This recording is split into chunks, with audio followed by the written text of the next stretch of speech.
Are you the type of leader who wants to leave behind a legacy? Well, I'd love to help you unlock a legacy of excellence with the School Leadership Toolkit. For just $97, you'll gain access to 10 easy to implement resources, including templates, frameworks, and bonus content designed to help you manage your to-do list, make better decisions, navigate difficult conversations, and support your team. Fast track solutions to your challenges by grabbing the toolkit at schoolsofexcellence.com/toolkit or click the link in the show notes. Elevate your leadership journey today. Welcome to the Schools of Excellence podcast, where we have conversations about education, leadership, and building a school of excellence. The goal on this show is to bring you clarity, up-level your mindset, and give you practical strategies and inspiration so you can show up with confidence and trust your decision-making. I'm Chani Wilshansky. I'm a mom of 4 under 10, a former New Yorker, and been in the early childhood field my entire life. And I'm so grateful that you've joined me for this conversation. Welcome back, everyone, for another episode of the Schools of Excellence podcast. I am super excited about today's episode because it means it's the start of the new school year. So today's conversation is all about how to best prepare you for the first staff meeting of the school year. So the first staff meeting of the school year is all about setting the stage for success. It's all about what is going to set this intention for the school year, right? It's like, with the kids at home, you've got the new shiny folders and the new shiny backpacks and shiny shoes and, pencils that are perfectly sharpened. Like the first staff meeting of the year is this time of everything shiny, right? If you use beautiful linen tablecloths when you set up your staff meetings, those are perfectly ironed. You've got the best food that you put out. You probably plan your outfit in advance, right? Like everything is just pristine for that first staff meeting of the school year.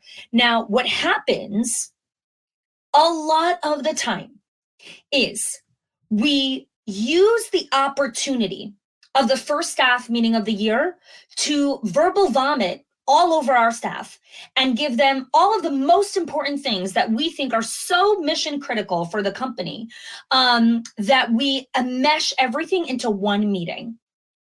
And then we wonder why we don't get the results that we want. The first staff meeting of the year has to be planned appropriately with the right amount of breaks, with the right amount of mindset of understanding what part of the brain am I activating during this part of the meeting. Again, what part of the brain am I activating during this part of the meeting? When you are going over policies, procedures, systems, operations, SOPs, that is a very different part of the brain than when you're activating what should our parent initiative program look like? How should we redo our, parent communication system? Now you're calling on creativity, totally different part of the brain. Right? Or when you're doing your team building exercises or your icebreakers, that's a totally different part of emotional connection and vulnerability as opposed to PowerPointing them through, this is what the playground policy is going to be. You have to understand the head, heart, and hand process when you're designing and cultivating a staff meeting. And that's what today's podcast is about. I want to break this down for you. Now, I have this broken down in a solid training with handouts, with scripts, with templates, all the things, all the toppings inside of our Directors Inner Circle and our Owners HQ program. This is a big thing of what we focus on within our membership in August, really setting up our directors for success, how to run that first staff meeting, and our owners for success, how to run that first admin meeting of the year. So today's podcast is about how to run that first staff meeting of the year. But if you are an owner that's listening to this, or you're a director that's listening to this, and you want more information, you want more insight into how to really do this stuff, then I definitely invite you to apply to our membership as well. So let's start from the beginning, okay? I'm going to go over what to discuss and what not to discuss at the first staff meeting of the year. One of the big things that our company has transitioned into is when we kick off projects now inside of the organization, one of the questions that are in the kickoff document, which is the document on, okay, now this project has officially kicked off and this is what the scope is going to look like. One of the things that are in there is, what are we not discussing on this call? Because when creative people come together and when you're designing a project or when you're building anything, creative minds are coming together and you guys could talk about anything. And meetings could get derailed in the blink of an eye. It's like, boom, where did an hour just go? How did that happen? How did someone, completely hijack the whole meeting? Or one question torpedoes the whole conversation in their direction. It's just, it could be a disaster. So I'm going to go over today what to discuss and what not to discuss in the first staff meeting. What questions to ask them. What specific activities to do at the staff meeting so you can understand teaching learning styles and their superpowers at that first staff meeting. And I'm going to walk you through how to get the team working as a group, okay? So one of the things, I want to create a little more context for you guys, okay? Because it's so important to understand the mindset of what people are coming into when they come into your staff meeting or when they come into any conversation with you, like what their upbringing has been until now, like a lot of the frame that they have. So traditional schooling, right, is all about obedience, right? Give, the teacher's in charge. Here's all the students, you listen to the teacher, right? It's all about independence, right? Work independently, do the test independently, do this independently, that independently, right? Now we're leaning a little bit more towards like, let's do some group stuff, but still there's an independent grade. There's an independent, like you did this and you did this. And one of the biggest things in schools, there's one right answer. There's one right answer. Now, real life, and running a business and running a childcare center, there is way more than one right answer. And the path to success is only when you link arms with other people. Only when you link arms with other people. And obedience is not the path to innovation. It's actually challenging the CEO, bringing different ideas, challenging the status quo. It's not about obedience. It's about constant innovation and trial and error. So I need you to understand that, because when you come into a staff meeting and you are looking at a group of 20, 30, 40, 50-year-olds and asking them to be creative, to be innovative, to bring their ideas, giving them permission to make mistakes, they're like, what the hell are you talking about? I don't know how to do this. I just graduated high school. I just graduated college. I know that I have to get the right answer and then I will be okay. I know that I have to make the least amount of mistakes so I can get a passing grade. And then they come into the workplace and you're like, yeah, no, all of that doesn't work here. Great. There's a process to get from there to where you need them to be. So at that first staff meeting, we need to be mindful of how we're breaking down information and how we're putting all of this together. Okay, so staff meeting needs to be broken down into 3 segments. So whether you decide to do this as 3 separate meetings, or you decide to have one long conversation, but it has breaks. So like phase 1, and then there's like a lunch break, and then phase 2, and then there's like an afternoon break, and then phase 3. However it is, it has to have intentional breaks. So a break, or it's a full-on separate conversation. And here's why. Meeting 1 is about shared values, why, and connecting everyone as a team. Okay, it's the shared values, it's the company why, it's the mission, it's the vision, and it's connecting everyone as a team. That is the first meeting. The second meeting, or phase 2 of the meeting, or after the break, or whatever, is handbook, schedules, specials, classroom management, etc. And then the third portion is policies, procedures, systems, operations. Now, you can have your own setup. I am by no means legislating that this is the best way to run the staff meeting. As I said a few seconds ago, there's more than one right way. I am giving you a framework to work from in understanding that these 3 segments are 3 different parts of the brain. So however you decide to set up your meeting, please think intentionally about what part of the brain am I activating? What part of their emotional capacity and vulnerability am I pulling into in this moment? That will set you up already for way more success. So how do we prep for this meeting? The first thing is we need to re-anchor ourselves in the company's why, in the school why, right? Casting the vision for what the vision is going to be for that year. The vision needs to share that inspiration, that aspiration. We all need to know that now, what is going to be the guiding light during the storms that come? What is going to be our guiding light during the storms that come? Because here's what I would like to inform you in case you did not know this. Every single year, flu season will come. Every single year, you will have a season where all of your teachers are getting sick. Please do not be surprised when it happens this year. It happens every single year. Every single year, viruses, bacteria, flu, it comes into all of our schools and our homes. So please stop being surprised by, oh my God, 3 teachers are sick today. Yeah, it's the middle of freaking January. People are going to be sick, right? So why am I saying this? The beginning of the school year is a beautiful time to set that anchor of, okay, here is how we anticipate, and here is the guiding light during the storms that are coming. Because when you're going to sign this year together, the 10 months of academic year, if you're a 12-month program, doesn't matter. If you're going to ride a 12-month season together, you're going to have some storms. You ain't having sunny, shiny weather all the time.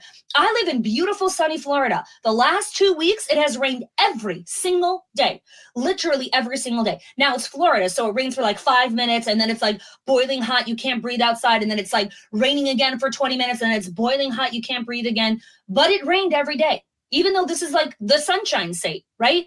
There are still seasons where it's like, I can't go outside. Right? It's like thundering and lightning, and it's like, it's crazy. It's dangerous. You can't be outside. So how are we going to anchor our team for the storms that come? Paint a mental picture of the school you want and why you want it for the coming year. Now, so many of you are listening to this and you're thinking, I don't know the answers to all these questions. Amazing. That is why you're listening to this podcast now, so you can prepare. So when you show up at the staff meeting for your team, you are the captain, right? You are that Sherpa that is climbing them up this mountain for the entire school year. Are you preparing them for that? So let's talk about how to make vision practical, because one of the things that are my specialty, especially in schools of excellence, is, we have these big concepts of like mission, vision, values. And then leaders hear this concept and they're like, okay, but how, but how, but what, but when, but what time, but how do I explain this, right? All of these questions. Okay. That's why you're here. So the first thing, what do you want to feel every single day? What do you want to feel like when you walk into your center? What do you want to feel like? That is a part of your vision. What do you want to feel like? Write that down. What do you want to feel like? So if you're driving or doing the dishes or multitasking while you're listening to this podcast, don't worry. Listen to the end and come back and listen to this. Listen to this segment again and take notes. Okay? What do you want to see in the classrooms? When I talk to clients, after I do keynotes at events or leadership days, or people grab me at any different moment, or I'm doing a call with a potential client, I ask this question: what do you want to see? What do you want to see in your classroom? Right? It is so much easier to answer, what don't I want to see? I want to know, what do you want to see? Right? Do you have the ability to look ahead, to be this forward thinker? Okay? What challenges is your school solving? Right? Think about a business, right? What is part of the Schools of Excellence mission, right? What problems are we solving in the market? And then what is your school? What problems and challenges are you solving in the market that you're in? What do you want your parents to say about your school? When you can answer these questions, now you have a more articulated vision of what it is that you want that's coming up. Then we turn to our staff. So at the first staff meeting of the year, ask your staff, what do you want to feel like when you step into your classroom every day? How do you want to show up every single day? How do you want to respond when hard things happen? Like, ask them these questions, not like, oh, everything's going to be all nice and dandy. No, how do you want to respond when this kid throws that block across the classroom and hits that kid right in the bullseye and his face starts bleeding? What do you want to do? What do you want to do when mom walks in and starts yelling at you because you didn't send her the note that you wanted to? How do you want to respond? What do you want to do when you just, change your outfit because parent conferences are an hour and little Johnny decides he's going to take a pee on your lap? How do you want to respond? Get down and dirty to real life of what it means to be in a childcare classroom and ask yourself these questions. How do you want to feel? How do you want to show up? How do you want to respond when hard things happen? Because you're setting the vision for the year. Have each teacher answer this privately. and then put them in their teaching teams. Okay, so when hard things happen, here's how I want to respond. Can you hold me accountable? Can we do this together? That is a totally different conversation than PowerPointing them through all your company values, which again, I'm not against teaching company values, but please be practical and real life about what the day actually looks like after you get out of the beautiful, pristine, gorgeous staff meeting that you set up for them with linen tablecloths and napkins and, gorgeous, whatever, platters that you put out of food. Now let's get real life. They're getting into a classroom. They're going to be on their hands and knees half the day.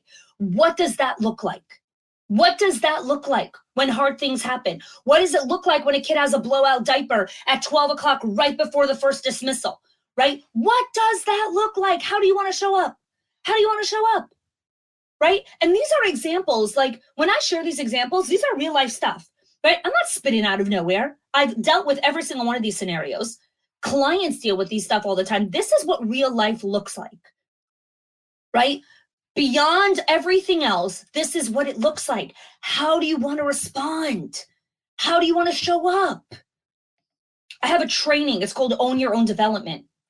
I do this virtually or in person, and clients book me for this training. And what I do in this training of Own Your Own Development is I help the staff, this is specifically for staff, how to help them own their own development, how to help them understand you're in charge of your growth and development. You're in charge of yourself. You have advocacy and agency inside of your life.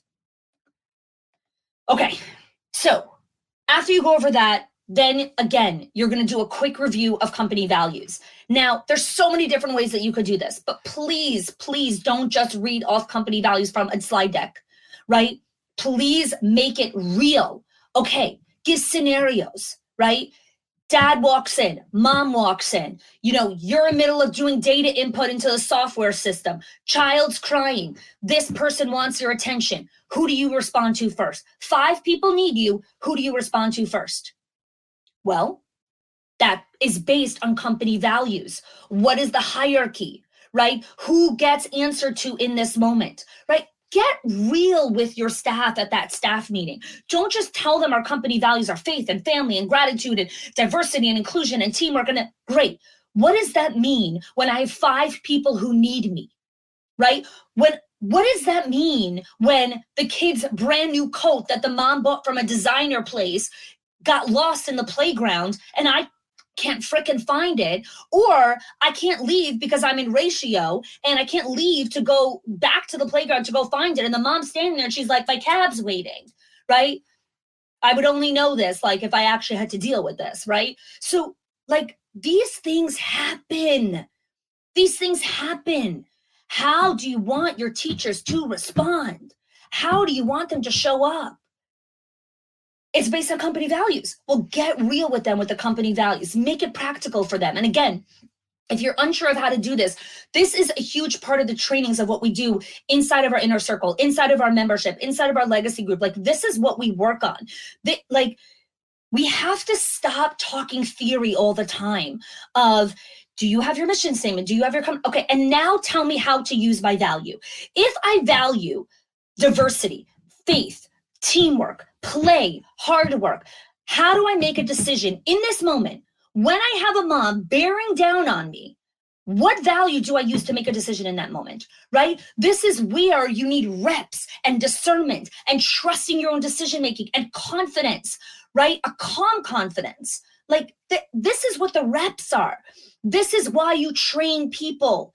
This is why you do it, right? This is why I always say, if you have to choose between investments, between software or technology and people, always invest in people. Always, always, always invest in people. People will override any of the tech issues that you ever have. Invest in good people and developing them. So, next question. After we go over values, let's talk about a school theme for the year. So, when I first started the Director's Inner Circle, one of the questions I often would get is like, how do we create more cohesion throughout the year? How do we get everyone on the same page? All of those kinds of questions. And I remember sitting one time back when I lived in New York City, and I was taking a walk. One of the places that we used to love to go to in New York City was Dumbo, which is right under the Brooklyn Bridge. It stands for something. I don't know what it stands for. But anyways, we would love to go to that area. And there's like the water nearby, and there's these beautiful rocks that you can go to in the boardwalk. And my head would kind of really get clear over there. So one time I was taking a walk over there, and I came to answer this question, like, what does it mean when we try to get everyone on the same page, right? What does that even look like? It's about creating a theme for the year, right? This thread that goes out throughout the year. This is what our theme is. Because let me tell you, like every single year I create a theme inside of the business, and somewhere along the way I get distracted, right? And then my team comes back to me like, 1 second, was this the theme of the year? Like, isn't this what we're supposed to be focusing on? I'm like, yes, that is what we're supposed to be focusing on. Creating a theme for the year. Now, when you do this in a school, it's super exciting because you get to think of a theme as like a headline, okay? A headline can inspire people, right? Think of a headline in a newspaper, headline on a TV commercial. There's a headline. So it can either evoke inspiration or fear, anxiety, loss, grief. Like a headline can do so, like evoke any kind of emotion. So your headline, your school theme guides decision-making of where time, money, energy, and resources will go to. Okay, I'm going to say that again. Your school theme, your theme for the year, okay, it guides decision-making on time, money, people, energy, resources, right? Because part of being on the field or being in the school and doing your stuff, you're going to get opportunities. Opportunities are going to come knocking. They're going to come knocking again and again and again. Some are going to be distractions. Some are going to be opportunity. You're going to have fires that you have to deal with. Some are going to be massive forest fires. You're like, I got to go take this out right now. Some are going to be small pot fires that it's like, okay, it's okay if it simmers a little bit for a little bit longer. How are you going to decide what you tackle? It's the theme, right? It's that headline for the year. It helps everyone know this is what we're supposed to focus on. So I have a whole training on this inside of our membership. I'm going to give you just a quick, insight in here. Some headline ideas, okay? School of opportunity, culture of accountability, rise to the top, getting it done, better and consistent, school of excellence, create the magic, we can do hard things. These are just a couple of themes that schools in the past, clients have used to help leaders and the team anchor to this is where we're going. This is where we're going, right? Many of you know in Schools of Excellence in 2022 was a maintenance year. That was the theme. It was maintenance. We were maintaining what we had built to build the right infrastructure in our back end and operations.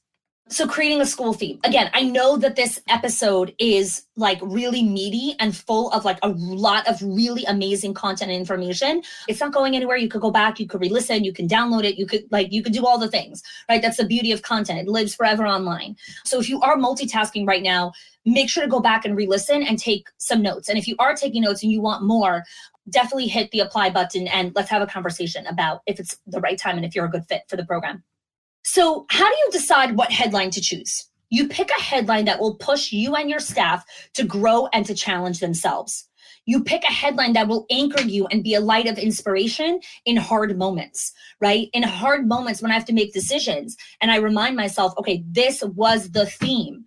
It becomes a lot easier and less shame-filled and less guilt-filled, less guilt-ridden to make those decisions. Okay, so once you pick your headline, now you need to think about how you will know that you and your team are living this theme, are living this headline. So here is a great Mad Libs for you. And again, go back and re-listen and write it down if you're multitasking. So I will know we are getting results and growing in our mindset connected to our headline of blank, whatever your headline is. So, let's say it's School of Opportunity. When I see and hear my staff doing and talking blank. So what does this mean? We're getting specific here. We're going to know that we are living this headline of School of Opportunity. When I hear my staff doing this, when I see my staff doing this, when I see my staff doing this, when my staff are talking and saying these things, when my admin team is making those kinds of decisions, when I am using my time to do X, that is how you know you're living the headline. Now you've got specific. Now you have metrics for all my marketing lovers out there. Now you've got KPIs. Now you've got dashboards. Like now you've got something that you're looking at, which is amazing. So then we get the staff involved. This is where you could do a creative art activity during the staff meeting. So you take a long piece of butcher paper, like a really, really long white, piece of paper that extends across a huge conference room kind of style length paper. You write the school theme in the middle, the school headline, school of opportunity, or whatever it is. And then you put out lots of different markers, all different kinds of writing utensils, and you ask the staff to start writing, just jotting down or drawing pictures. What does this theme look like when it comes to classroom management? What does this theme look like when it comes to school policy? What does this school theme look like in relation to our parent communication? What does this look like with teacher communication? What does this look like in relation to our relationship with children? What does this look like in relation to our own personal growth and development? And you just have them start writing, drawing pictures, putting things together, whatever. It's just a beautiful collage. Again, the purpose of this exercise is to get the brain working. You want to teach your staff and model to them. Here we use our brains, right? I don't just spit information at you. Here we use our brains. Well, get them to use their brains. So that's, again, just beginning, just some of the insight into how to run your first staff meeting of the year. So some of the other things that I have in the training inside of our membership of how to run the first staff meeting is like how to follow up with staff after this first staff meeting, how to close the feedback loops, how to understand your teacher's superpowers and how to do the superpower activity with them, how to bring out the shy, intimidated, introverted staff into the conversation. So it's not just the outgoing, ambitious, type A personality people that are talking, and really just giving more insight into like how to really put this all together. So let's review here what we spoke about here today. At your first staff meeting of the year, you're re-anchoring in your vision and your core values. You're picking your headline and your school theme. You're doing the activity, right? The activity that I shared. And the last thing I want to share here with you is everyone chooses one habit that they want to practice throughout this year. So they choose a habit. Let's say they decide, I am going to commit to smiling every single morning, no matter what I feel like. Simple habit, right? I am going to commit to clocking out every single day, even when it's really hard and I want to just dash out the door, I'm going to remember to clock out. Okay. It doesn't matter what the habit is. Okay. It doesn't matter. I'm going to commit to responding to parent emails within 48 hours. I'm going to commit to, if you're an owner, I'm going to commit to doing my one-on-ones at least once every 60 days. Whatever it is, let everyone leave that first staff meeting because motivation's high, inspiration is high, that you have activated all of their parts of their emotional and, brain. Great. When inspiration is high and motivation is high, pick the habit. What are you going to do this year? What's the habit? And it's got to be small. We don't want giant habits, tiny little momentum. What are you going to do? Okay. So I hope that today's podcast was helpful to you to really get started into what does it mean to really lead a meeting, to prepare for a meeting, to understand how to kick off that first staff meeting, all of those things. And if you're looking for more ideas, definitely check out our Inner Circle or Owners HQ program if you're looking for more mentorship, more ongoing community, ongoing content. We also have our time management and accountability bundle, which is a small little bundle of just really great content of how to set up your time for the beginning of the school year, how to set up your calendar, and how to hold your staff accountable. So if you're looking for something small, DIY, that's definitely a great place to go. And if you're looking for more ongoing coaching, mentorship, community, curriculum, support, then I would love for you to check out our Directors Inner Circle or Owners HQ program. So thanks so much for joining me this week. I am super excited for the start of the new school year. It's always a time for great inspiration. And please, if you enjoyed today's episode, would really love if you could rate and leave us a review.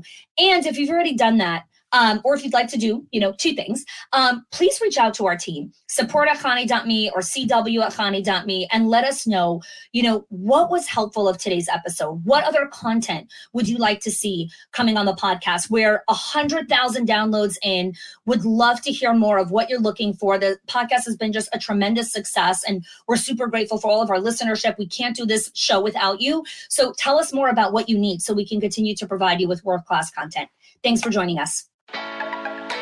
If you are loving the Schools of Excellence podcast and have gotten any value out of it for your school, I would love if you can do two things for me. One, subscribe to the show so you never miss an episode. And two, can you please leave us a review? Reviews help other school leaders know that this is the place to learn how to build a school of excellence. And I would be so grateful if you can do that for us. Your help and support makes this show to be able to be listened by the thousands of other school leaders all around the world. Thanks so much for listening, for giving us your time and attention each and every week, and I appreciate that you have joined us. Hey there. If you're a school leader, I bet you have a super long to-do list with all the things that you need to get done every single day. You got to-do lists of what the teachers need, what the parents need, what your leadership team, admin. You also have to-do lists about your visionary stuff or your future goals that you want to get accomplished. And every single day, it's a hustle against the clock to try to figure out how to check off every single thing on your to-do list.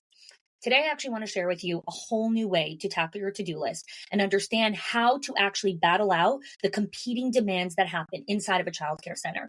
It's my little secret sauce called having a do not do list.